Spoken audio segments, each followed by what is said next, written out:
disse amém. Mais forte, irmãos. Afinal, você veio adorar a Jesus. Ou você veio olhar para alguém essa noite? Para quem você veio, o que você veio fazer aqui essa noite? Adorar a Jesus. Porque nós sabemos que essa noite é uma noite que para muitos de nós ela pode ser importante. Mas ao mesmo tempo, para muitos de nós ela é mais uma noite. Ou mais um dia. Para aqueles que sabem, quem confiam, quem adoram, esse dia é apenas um simbolismo daquilo que irá acontecer em nossas vidas. Porque nós separamos um dia de hoje para celebrar a Páscoa. Não a Páscoa dos judeus, mas a Páscoa dos cristãos. Não a Páscoa que fez alguém passar para outro lugar, mas a Páscoa que nos faz crer que há uma passagem desta vida para outra vida em Cristo Jesus. Uma Páscoa que nós celebramos ao Cordeiro que virou um leão e que rugiu como um leão. Uma Páscoa que nós celebramos com alegria, porque Ele é o Senhor de nossas vidas. E não importa quais sejam as circunstâncias, por mais difíceis que elas sejam, nós temos em Cristo a razão da nossa adoração. Nós temos em Cristo a razão da nossa celebração. Não celebramos, e eu falei isso agora há pouco, não celebramos a um Cristo morto, mas a um Cristo vivo. Um Cristo que a morte não conseguiu segurar seu corpo. A morte, o maior poder da terra, não conseguiu segurar o corpo de Jesus. Porque Jesus é o Senhor da vida e da morte. Nada acontece se não for por esse Senhor. E nós, como súditos, como adoradores dele, declaramos e salmodiamos a sua vida em nós e através de nós. Porque Cristo em mim, a esperança da glória. Cristo em ti, a esperança da glória. E Cristo em nós, a esperança da glória. A nossa esperança não está num sistema econômico ou político. A nossa esperança está no Senhor de toda a esperança, e o seu nome é Jesus. Chamado de príncipe da paz, chamado ele de Deus forte, chamado de grande eu sou, é nele que nós confiamos. E é nele que nos direcionamos para cá essa noite para adorá-lo. Não adoramos qualquer Deus, não adoramos a qualquer Cristo. O fundamento da nossa fé não está em levantar as mãos, não está em ler a Bíblia, não está em vir ao culto. A nossa essência da nossa fé está na ressurreição de Jesus. E por Ele estar vivo, nós o adoramos. Porque em muitos lugares, muitas pessoas não sabem que Ele está vivo. 3 bilhões de pessoas no mundo nunca ouviram falar de Jesus nesse exato momento. 3 bilhões de pessoas no mundo não sabem quem é Jesus. Mas nós que aqui estamos, somos adoradores de Jesus. E a mensagem que está em nós é a mensagem da salvação, da libertação, da cura, da transformação, porque a nossa vida está cheia da esperança viva. A nossa vida está cheia de esperança viva. E a nossa esperança é que mesmo que aqui não dê certo nada, mesmo que aqui a gente não veja muitas coisas, um dia os nossos olhos abrirão e veremos Ele face a face. Você pode dizer um amém por isso? Um dia os nossos olhos abrirão e poderemos abraçá-lo, beijá-lo, festejá-lo, salmodiá-lo, porque Ele está vivo entre nós. O que me faz um cristão e o que me faz servir a Deus e entender que a Páscoa não é uma celebração qualquer, não é porque eu sou um frequentador da igreja, é porque eu sou um cristão. E um cristão segue os passos de Cristo. Por isso eu gostaria que você abrisse a sua Bíblia comigo na carta do Evangelho de Paulo aos Romanos. Paulo escreve aos Romanos, e talvez você saiba disso. Roma foi um dos lugares que Paulo implantou o Evangelho. Os romanos ouviram o Evangelho de Paulo. Paulo, o perseguidor da igreja, talvez um dos mais implacáveis perseguidores da igreja, mas um homem que conheceu o Cristo vivo. O mesmo Cristo que o chamou na estrada de Damasco. Você lembra disso? Ele estava indo para Damasco e ele ouviu uma voz que lhe dizia: Saulo, Saulo, por que me persegues? E ele vai cair do cavalo, e ele vai ficar cego, e ele vai receber uma intercessão de alguém, e vai voltar a enxergar, e daquele dia em diante, agora ele era o maior divulgador do Evangelho. Ele foi agora o embaixador da fé cristã, porque o Cristo que Paulo agora pregava não era um Cristo que estava nas catatumbas quanto a ele era Saulo. Agora ele vê o Cristo vivo, e eu declaro essa noite que quando eu olho para você, eu vejo o Cristo vivo, porque o Cristo está dentro de você. O Cristo não está distante, Ele está dentro de nós, porque agora Ele habita dentro de nós pelo poder que o Espírito Santo nos dá. No capítulo 4, no versículo 25, Paulo vai dizer à igreja em Roma que a morte de Jesus nos justifica e nos traz perdão dos pecados. Ele foi entregue à morte pelas nossas transgressões e ressuscitou para a nossa justificação. Quando eu leio isso me fala que a ressurreição demonstra que o sacrifício de Jesus na cruz foi aceito por Deus como um pagamento pelos nossos pecados. E aí que está a grande diferença entre você, eu e muitos por aí. Muitos não acreditam que seus pecados foram perdoados, mas nós sabemos que como seguidores de Cristo, Ele perdoou os nossos pecados e nos justificou. E hoje somos chamados de justificados, somos chamados de santos, somos chamados de cristãos, porque Ele é o Senhor que nos justifica em todo o tempo. E eu quero declarar isso na sua vida: a ressurreição te justifica. A ressurreição te perdoa. Por mais que a morte, por mais que o diabo te condene, por mais que o diabo aponte o dedo para você pelo que você fez no passado ou o que está fazendo, Jesus te justifica e perdoa os seus pecados. Porque Ele é Jesus. Não havia pecado nele, não havia erro nele. Mas Ele se entrega, Ele se doa, Ele vai além do que nós podemos imaginar. Por quê? Porque Ele nos ama. Porque Ele nos ama. Talvez alguém possa dizer: Ele nos amou. Não, Ele não nos amou, Ele nos ama. Porque o amor não passou, o amor continua.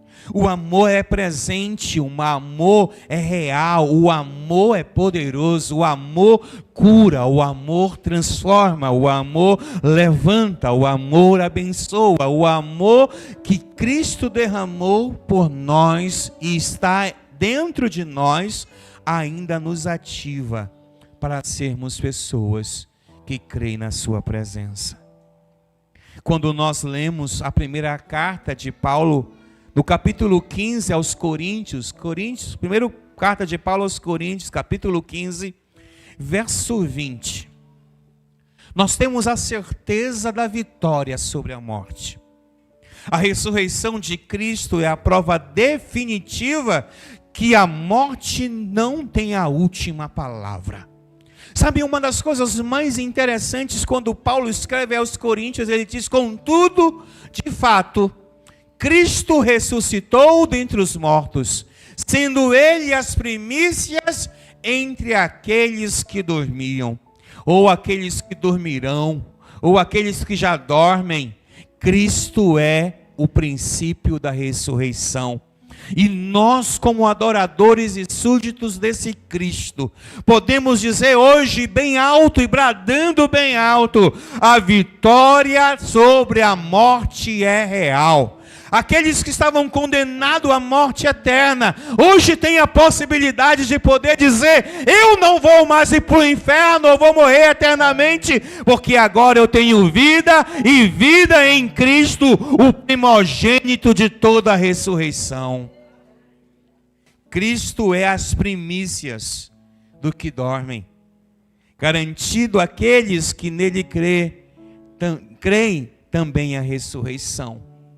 Talvez muitos de nós aqui não possamos provar do arrebatamento. E isso talvez seja uma verdade para muitos. Mas alguns de nós certamente experimentaremos uma morte física. Mas isso é tão pequeno diante da grandeza do Deus que vai nos ressuscitar em Cristo. Quando nós olharmos, o nosso corpo já não será mais o mesmo. Aquilo que é corruptível agora será incorruptível, porque Cristo vai transformar o nosso corpo.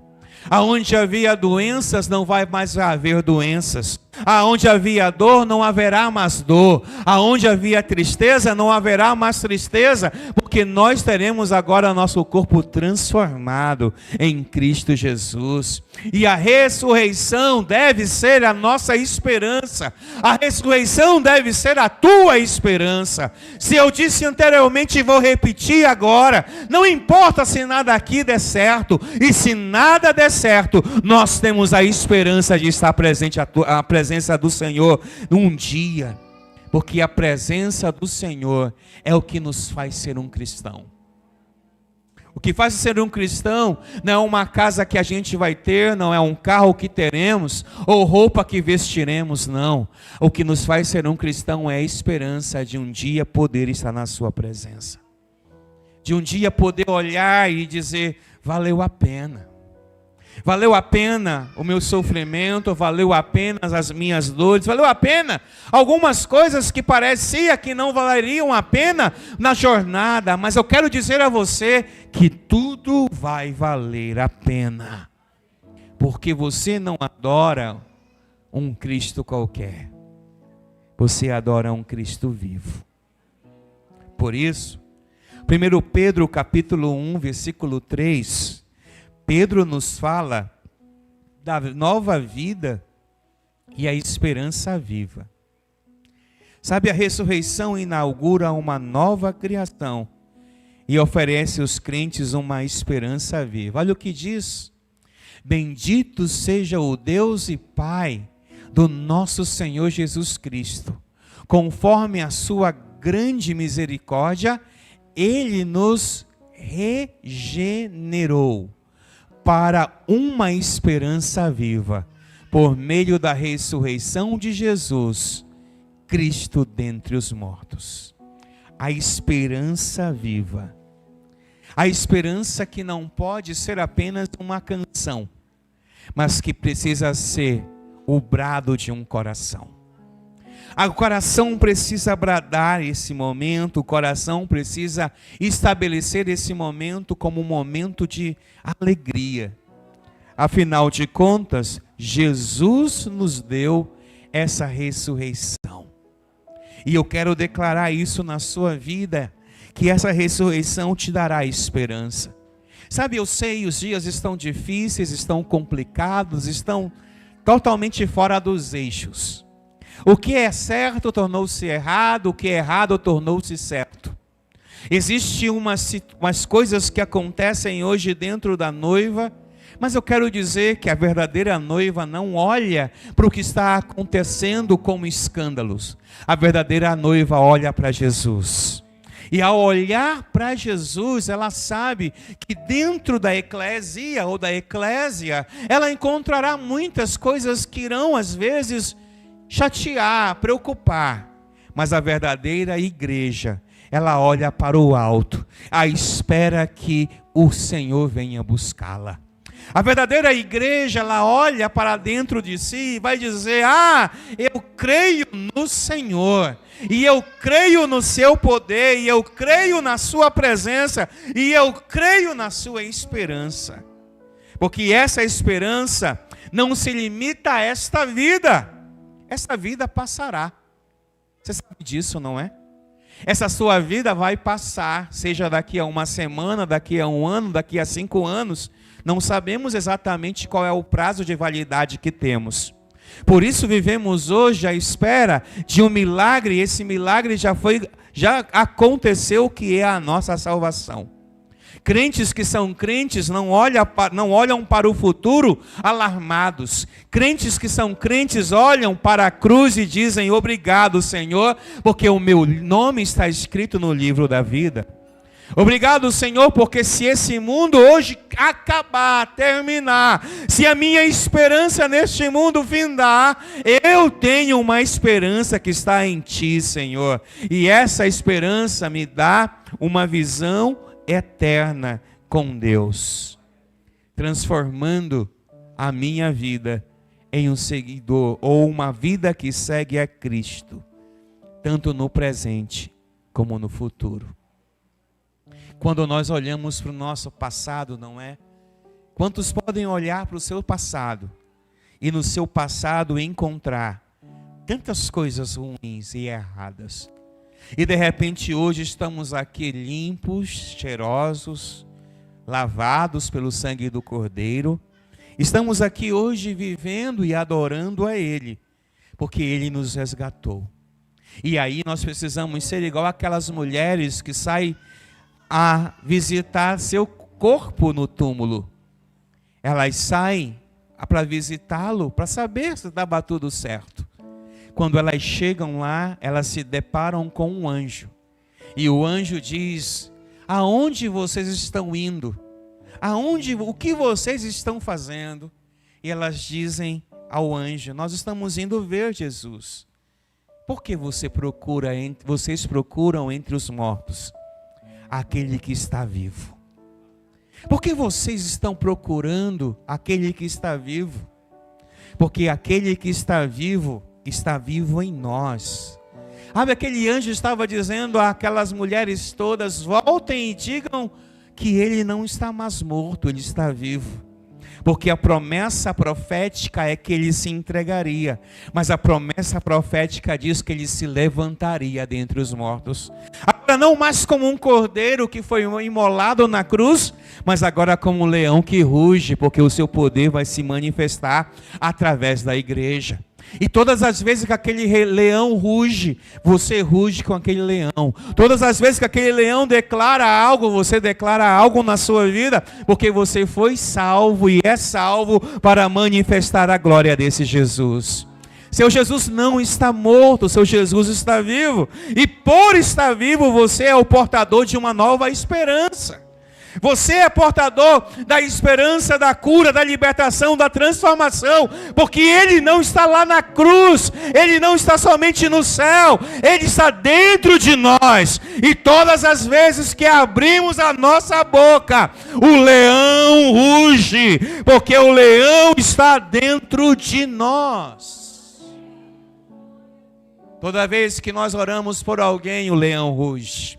Toda vez que a gente impõe as mãos sobre alguém, o leão ruge. Todas as vezes que nós levantamos nossas mãos, o leão ruge. Porque o leão não está distante, está dentro de nós. Por isso nós amamos a Jesus. Em João capítulo 14, versículo 16 e 17, nós vamos ver que Jesus ressuscitou dentre os mortos, mas que Ele também ativou uma nova manifestação entre nós. Diz assim, 14:16: e eu pedirei ao Pai, e Ele dará a vocês outro conselheiro. Aqui a gente pode falar um encorajador, pode chamá-lo de direcionador, pode chamar de consolador, qualquer palavra aqui está adequada. Mas na NVI, essa palavra diz conselheiro. Eu acho isso interessante porque Jesus está dizendo que ele era um conselheiro e que a partir de agora, o novo conselheiro será entregue à igreja. Que seja com você, que esteja com vocês para sempre. Versículo 17. E olha o que ele vai dizer: o Espírito da verdade. O mundo não pode recebê-lo, porque não o vê nem o conhece. Vocês, porém, o conhecem, pois ele vive com vocês e estará em vocês. Poderosa essa palavra.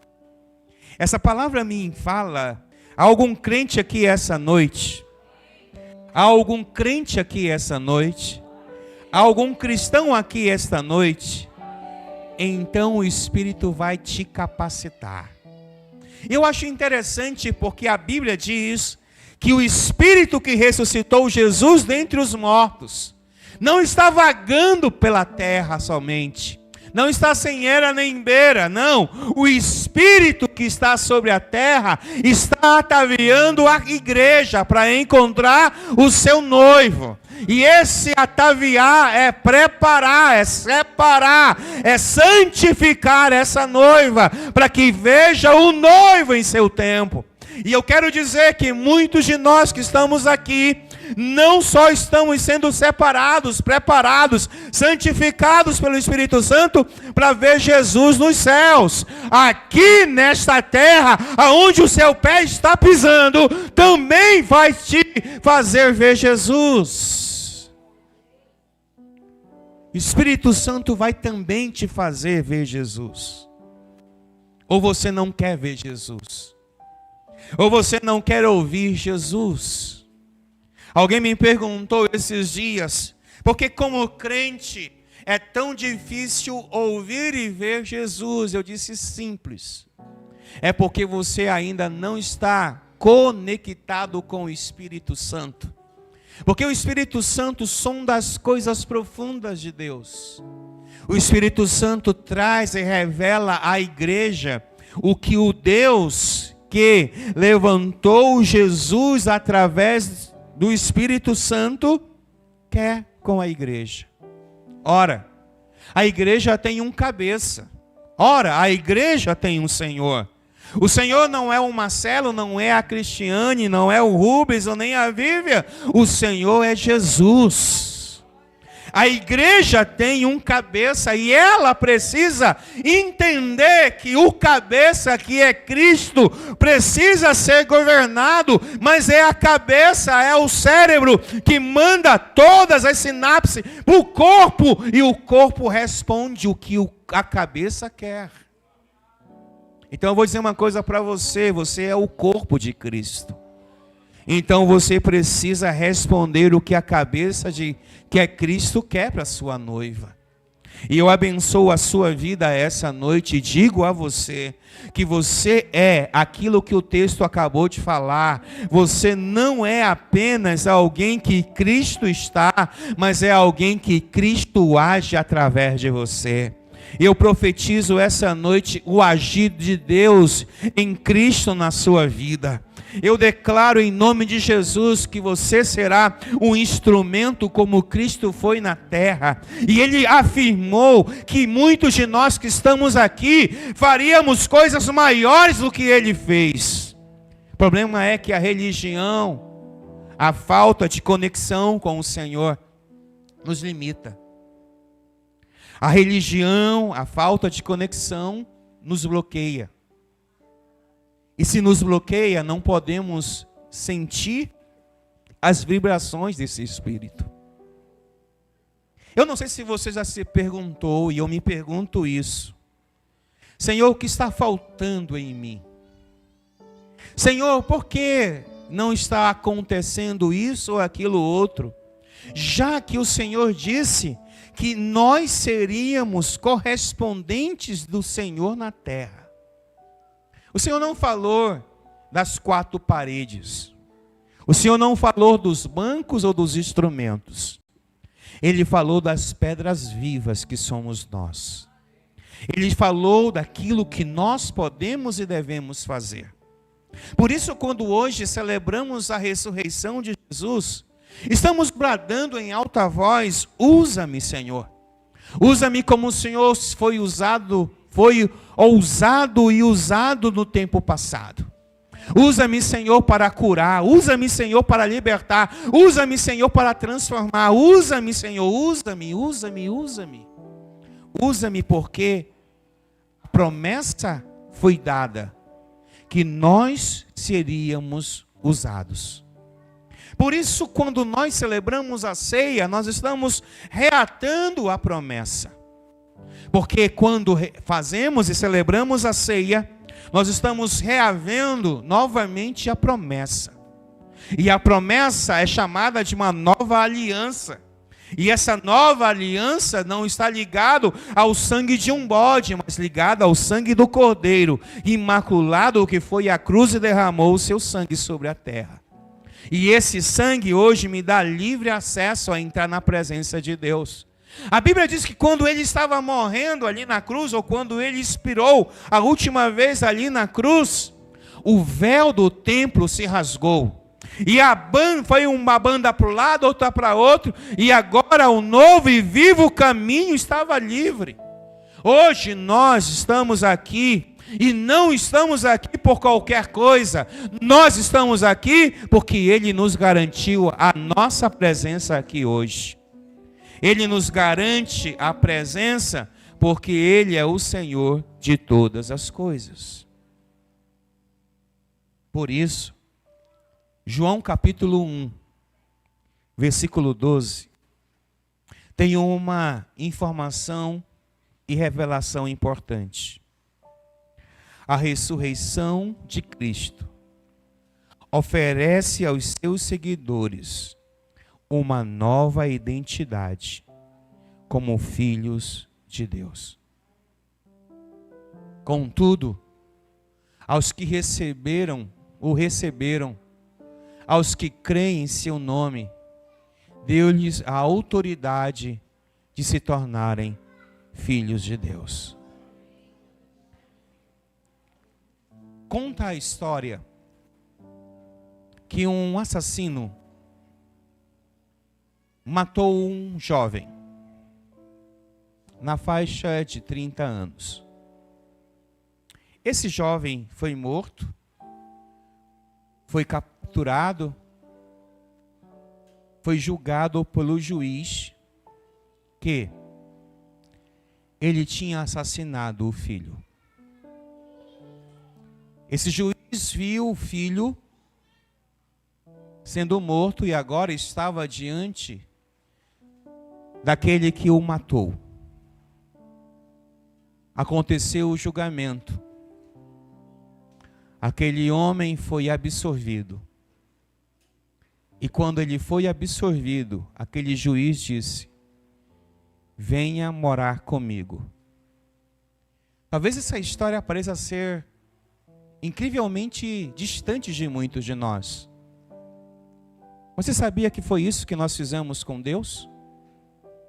Os nossos pecados matam o Filho de Deus. O Deus que julga o homem diz a ele: agora você não vai ser mais qualquer coisa, porque a morte do meu filho trouxe justificação a você. Você agora não vai mais viver sem eira nem beira. Você agora vai morar comigo. E você vai ser meu filho. Foi isso que Deus fez conosco. Foi isso que Deus fez com cada um de nós que estamos aqui. Os nossos pecados mataram Jesus, o seu filho. Mas nos deu o direito, após a morte dele pelos nossos pecados, dele vir e nos acolher. E agora nós somos filhos de Deus. Sabe, isso é incrível. Talvez você nunca tenha a capacidade de fazer isso que esse juiz fez, ou que Jesus fez, ou que Deus fez. Mas uma coisa você pode ter certeza: você é um filho do Deus que enviou Jesus a essa terra. Porque esse texto nos diz que Jesus morreu. E também nos diz que aqueles que creem nele se tornaram filhos de Deus. Então, por mais que você tenha feito tudo o que não presta, se você o aceitou como Senhor e Salvador, você é filho de Deus. E isso te dá uma identidade. E essa identidade não pode ser rasgada. Essa identidade não pode ser suspensa. Essa identidade é eterna. Você é um filho do Deus Altíssimo. Por causa de Jesus, você está na família de Deus. Por mais que você não dê muito valor a isso, e eu sei que tem muita gente que não dá muito valor em fazer parte da família de Deus, mas você está privilegiado se você hoje se sente filho de Deus. Eu quero encerrar dizendo que quando Deus nos entregou Cristo, Ele nos deu um fundamento. E não é apenas uma ida à igreja. Deixa eu falar uma coisa para você. Você não é um cristão e não deve ser porque você dizima ou oferta, porque você ministra cantando ou dançando, ou você ministra com os instrumentos, ou levanta a sua mão, ou qualquer outra coisa religiosa desse ponto. Isso faz parte do cristianismo, mas o verdadeiro cristianismo não está nessas coisas. O verdadeiro cristianismo está em Jesus. Por isso, Paulo escreve a primeira carta aos Coríntios, no capítulo 15. No versículo 14 ao 17, ele vai falar que a ressurreição é o evento central da fé cristã. Por isso nós estamos aqui. Se Cristo não ressuscitou, é inútil a nossa pregação, como também é inútil a fé que vocês têm. Ele está falando claro comigo e com você, dizendo: olha, se você não acredita na ressurreição e não faz parte dela, ou não celebra ela, ou não se envolve com ela, você perdeu o foco daquilo que você faz.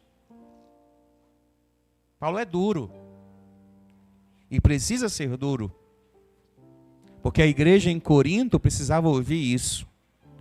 E eu acho que o Centro Cristão também precisa ouvir isso essa noite. Porque se a ressurreição foi apenas, ou é apenas uma história que alguns de nós contam, talvez com H minúsculo ou com E ao invés de H, talvez a gente esteja fazendo uma coisa muito errada, se nós não estamos dispostos a viver essa fé verdadeira. Haverá uma inutilidade naquilo que nós fazemos. E nós não podemos ser inúteis. Precisamos ser úteis na presença do Senhor. Por isso, quando celebramos a ressurreição, celebramos a nossa fé. Quando nós celebramos a Jesus que está vivo, estamos dizendo publicamente: esta é a minha fé. A minha fé não está ligada a algumas coisas que os homens acham que é importante. A minha fé está ligada à ressurreição de Cristo.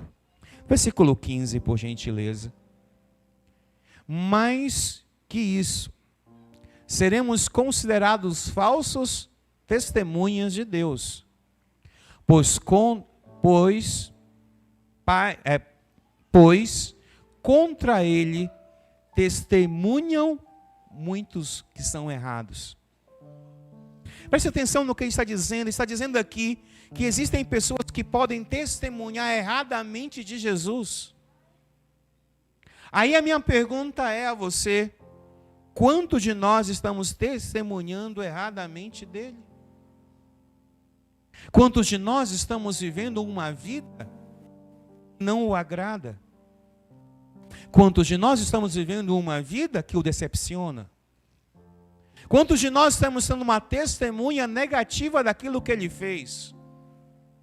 Porque como testemunhas da ressurreição de Cristo, não há nada que seja muito mais útil do que a nossa pregação dele vivo. Agora, quando nós nos comportamos como alguém que não está vinculado a essa fé, nós não precisamos viver essa vida. Deixa eu ser um pouquinho mais específico com você. A ressurreição confirma a divindade, a veracidade de suas palavras e a eficácia da obra redentora. Mas quando somos inúteis diante dele, nós o envergonhamos e nós o crucificamos outra vez. O problema é que muitos de nós queremos os benefícios da cruz, mas não queremos viver a verdade e a veracidade daquilo que a cruz nos traz como cristãos. Muitos de nós estamos fazendo falsos testemunhos contra Cristo. Por quê? Porque muitos de nós estamos decepcionando aquele que ressuscitou. Como anda a sua vida? Como anda o seu viver com Cristo? Não estou te julgando e não quero te julgar porque não tenho esse poder. Mas eu quero que você pense no que eu estou dizendo essa noite. O que Cristo tem feito na sua vida e o que as pessoas têm visto Cristo fazer na sua vida. Qual é a sua posição quanto aos seus amigos, colegas? Qual é a sua posição diante da sua família? Qual é a sua posição diante de muitas coisas que você vive e está vivendo como um cristão?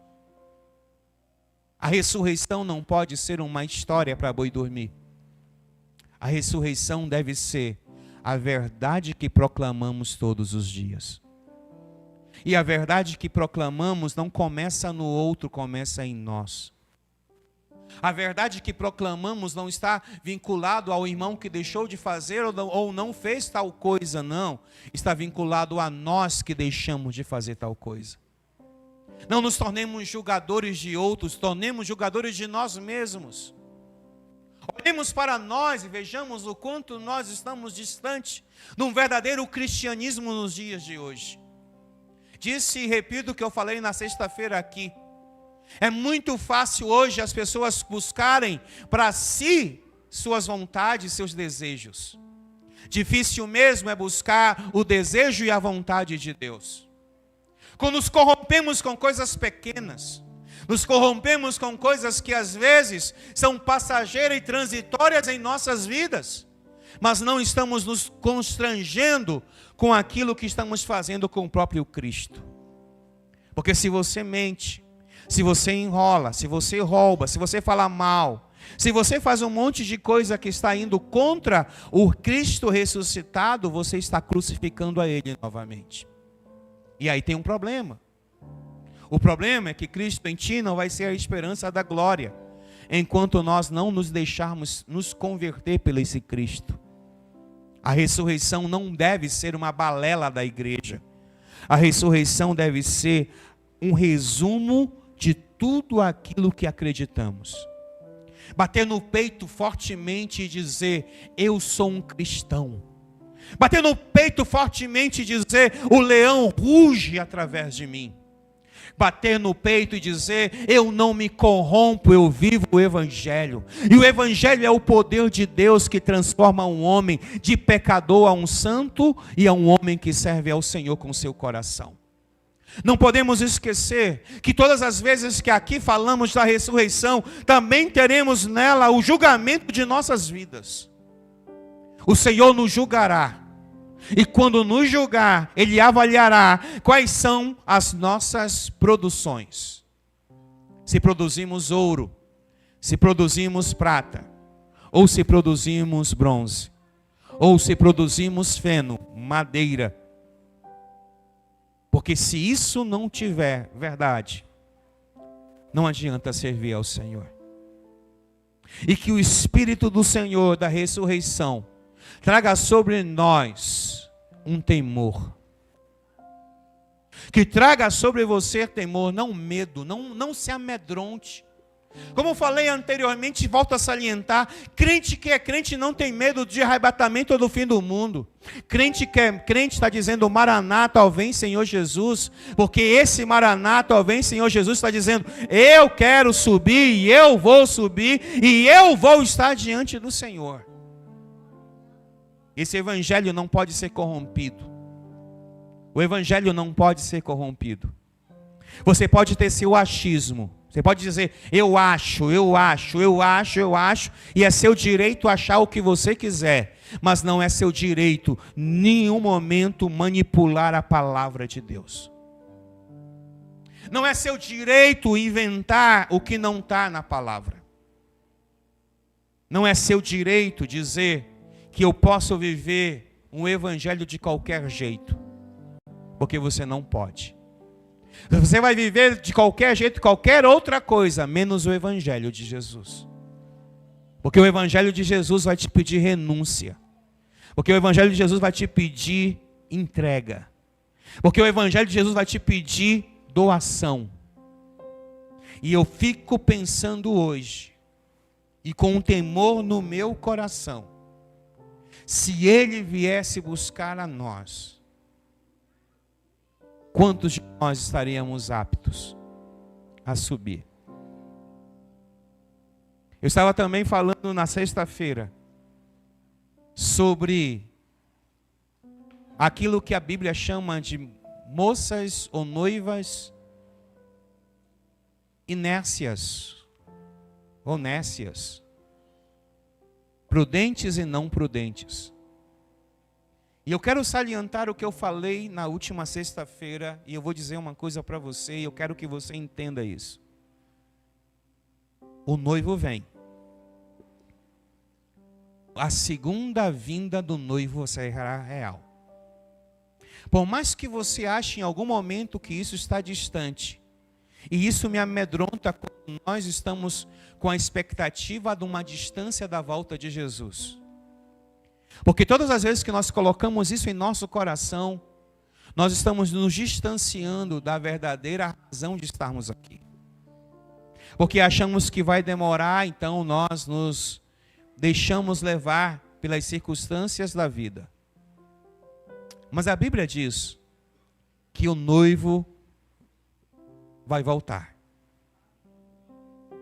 Mas o mais desafiador não é que o noivo vai voltar. Talvez nem é o papel do amigo do noivo. Porque quando o amigo do noivo vier, ele vai gritar, o noivo está voltando. E quando ele gritar, ele vai incomodar. Porque não há nada que mais incomode muitos de nós que estamos aqui, do que um sono bem dormido e alguém vir nos chamar.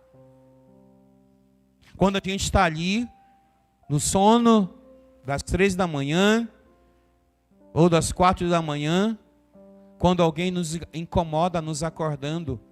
E às vezes, quando nos acordam com tranquilidade e amor, é bênção. Mas quando nos acordam gritando, vai nos incomodar. E a Bíblia diz que o noivo, esse amigo do noivo vai incomodar. E ao incomodar, ele vai dizer que algumas que estavam adormecidas acordam. Todas, né? As 10. E o mais interessante é que algumas estavam preparadas, mesmo as adormecidas estavam preparadas. E outras não estavam preparadas. E o interessante é que quem não estava preparado quis pegar óleo com quem estava preparado. Mas deixa eu lembrá-los de uma coisa essa noite. Você não vai ver ali uma vasilha de óleo coletiva. Uma vasilha de azeite coletiva. Não havia vasilha de azeite coletiva. O que havia ali era cada uma com a sua vasilha. Algumas tinham vasilhas estavam cheias, outras estavam vazias. Talvez alguém pergunte, mas por que estavam algumas cheias e outras vazias? Porque algumas estavam esperando o noivo vir. Outras não estavam esperando o noivo vir. Apesar de todas elas serem noivas, mas só a metade estava sendo preparada, ou estava preparada para isso. O importante é salientar e dizer a você que o azeite é individual. Por mais que eu não tenha azeite, eu não vou buscar com quem tem, porque quem tem não vai me dar. Porque sabe que o processo é muito mais importante do que nós imaginamos. Aí o noivo vem, o noivo chega. E chega quando ninguém está esperando. O noivo chega quando ninguém está esperando. E apesar de todas elas saberem que o noivo viria, só 5 se prepararam para a vinda desse noivo. A minha pergunta a essas moças que estavam lá, que prepararam, quando chegar no céu é: por que vocês se prepararam? Por que as outras não se prepararam?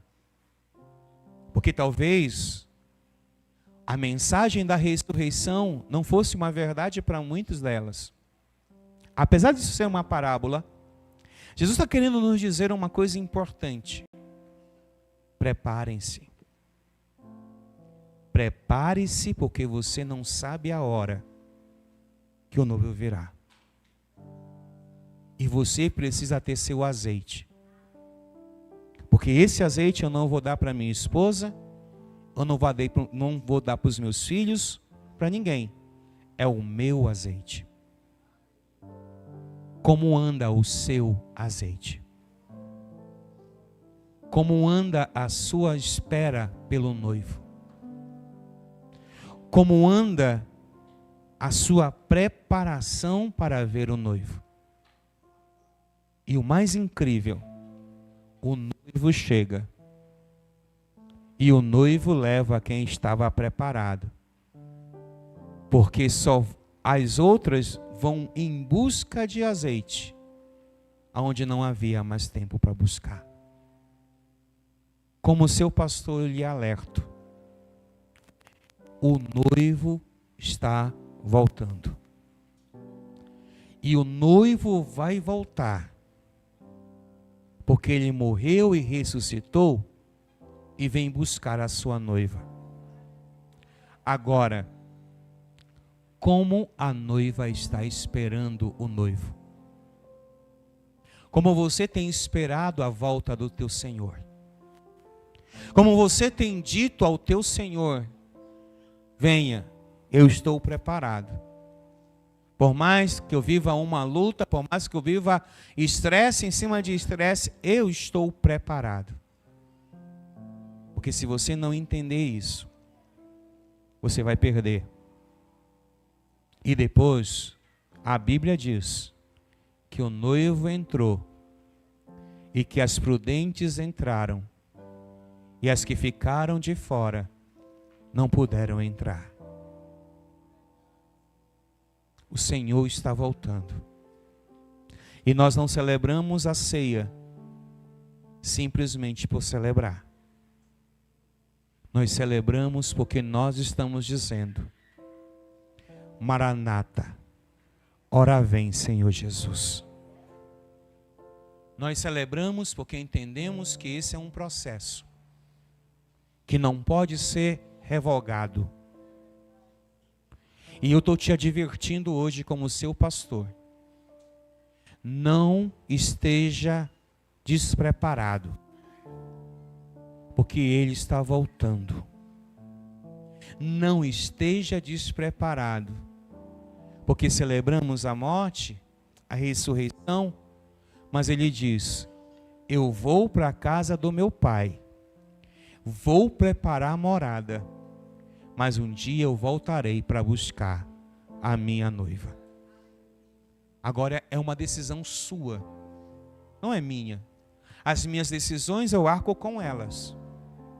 Agora não seja pego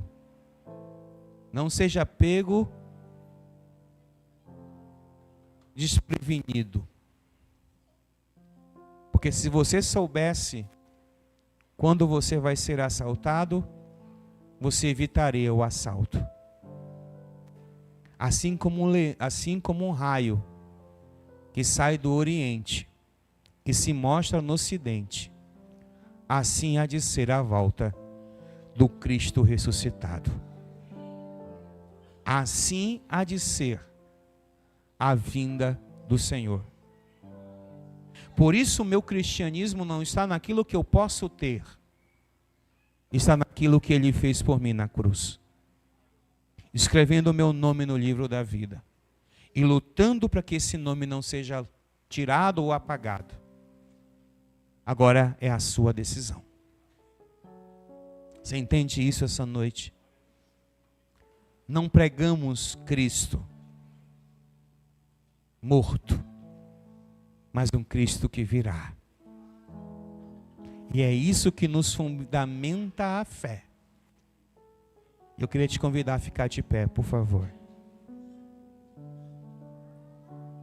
Quero te convidar a orar. Os irmãos se posicionem para a ceia, por gentileza. A Bíblia diz que aquele que confessa os seus pecados encontra misericórdia. Se o Senhor falou com você hoje, se o Senhor te advertiu hoje, não é pelo medo, é pelo temor. Como eu sei que ser um pastor não me garante os céus, como eu sei que muitas coisas que eu faço não me garante os céus, o que garante os céus para mim é a minha relação com o meu Senhor. O que garante os céus para mim é ser o portador da esperança viva que é Cristo. Por isso, no nome de Jesus, olhe para dentro de você hoje. O Senhor irá te exigir contas.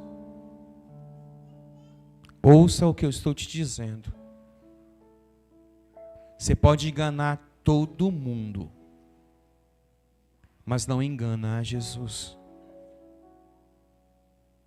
Você pode esconder tudo de todos, mas não há nada escondido que não venha a ser revelado. Você que decide a sua vida, porque a vida é sua e você a decide. Meu papel é dizer a você que a ressurreição do Senhor Jesus é o motivo de nós pregarmos e vivermos o Evangelho. Mas não é só isso. Porque a nossa esperança está em Cristo que ressuscitou dentre os mortos e que virá nos buscar. Então, dentro do seu coração, profundamente examine-se. Porque o apóstolo Paulo vai dizer que cada um deve examinar-se a si mesmo. Então isso não é comigo, é com você. Ao se examinar esta noite, provoque em você algumas mudanças. Não será apenas uma mudança derivada do Espírito Santo. Ele já vai fazer o que tem que fazer, mas você tem que fazer o que você deve fazer. Tome cuidado com a sua vida. Tome cuidado com o que você faz. Tome cuidado com as suas atitudes e desejos. Tome cuidado com tantas coisas, porque não vai valer a pena você perder tudo que você tem por herança por causa de um achismo que você tem. Então, em nome de Jesus, essa noite, você conhece a sua vida. Você sabe aonde ela está errada. Então peça perdão a Ele. E não me venha dizer que você não tem pecados, porque todos nós temos pecados. O problema é que nós escondemos eles. O problema é que a gente gosta de fingir que eles não estão lá. O problema é que a gente alimenta-os todos os dias. E isso é perigoso. Porque quanto mais vivemos em pecado, mais adormecido estamos. Quanto mais bebemos do cálice do pecado, mais indolente ficamos. Por isso, essa é a sua decisão. E a sua decisão, ela é exclusivamente sua. Senhor, nós oramos essa noite no nome daquele que ressuscitou dentre os mortos, em nome daquele que é o fundamento de nossa esperança e nossa fé, aquele que nos chamou das trevas para a sua luz, aquele que nos resgatou da lama do pecado. Mas o mesmo Jesus que é amor, será o mesmo Jesus que nos julgará. O mesmo Jesus que nós vimos salvar o ladrão da cruz, será o mesmo Jesus que vai nos apontar as nossas falhas. E estamos, Senhor, pedindo a Ti essa noite, que o Senhor nos ajude a entender isso. Chega, Senhor, chega. Chega de achar o que nós queremos. Chega de achar o que nós temos como verdades. Nenhum achismo será maior do que a verdade do Senhor. Nenhum achismo, Senhor, nenhum achismo, nenhuma coisa que achamos será maior do que aquilo que o Senhor nos ensinou a fazer. E nós guardamos os mandamentos, não por obrigação, mas por amor. E se o Senhor não nos ensinar isso, realmente não sei aonde nós chegaremos. Se o Senhor não falar profundamente aos nossos espíritos, eu realmente não sei aonde nós chegaremos. Porque a tua noiva, Senhor, está mais perdida do que um cego em meio a um grande tiroteio. E eu te peço, Espírito Santo, eu te peço, que assim como o Senhor ressuscitou Jesus dentre os mortos, ressuscite a nossa vida diante do Senhor. Não deixe que as coisas que nos embaraçam neste mundo continue nos embaraçando. Porque eu sei, Senhor, como o chão que eu estou pisando agora e o ar que eu respiro nesse lugar, a maior verdade que eu creio é que o Senhor voltará. A maior verdade, eu não sei o que será a minha vida amanhã, Mas uma coisa eu sei, o Senhor voltará. E quando o Senhor voltar, será que o Senhor achará fé? Será que o Senhor achará devoção? Será que o Senhor achará gente disposta a fazer o que o Senhor quer que seja feito? E se o Senhor achar, te dou louvores. Mas se o Senhor não achar, isso me assusta. Então, Senhor, em nome de Jesus, eu oro por essa igreja. Eu oro por cada membro deste corpo. Cada um sabe o que está fazendo da sua vida. Mas eu peço que o Senhor traga iluminação. Porque o Senhor é a luz que brilha no meio das trevas. É o que eu oro, Senhor. É o que eu peço, Senhor. É o que eu suplico, Senhor. Traga a luz no meio das nossas trevas da religião. Traga a luz ao meio das nossas trevas do nosso comprometimento com a nossa própria vida. A Bíblia diz que quem não perder a sua vida não poderá achá-la melhor do que a perdeu. Mas quem perde a sua vida por amor a ti, esse a achará melhor do que a perdeu. Então eu peço que teu Espírito venha sobre nós, em nome de Jesus. Eu peço, Senhor, que agora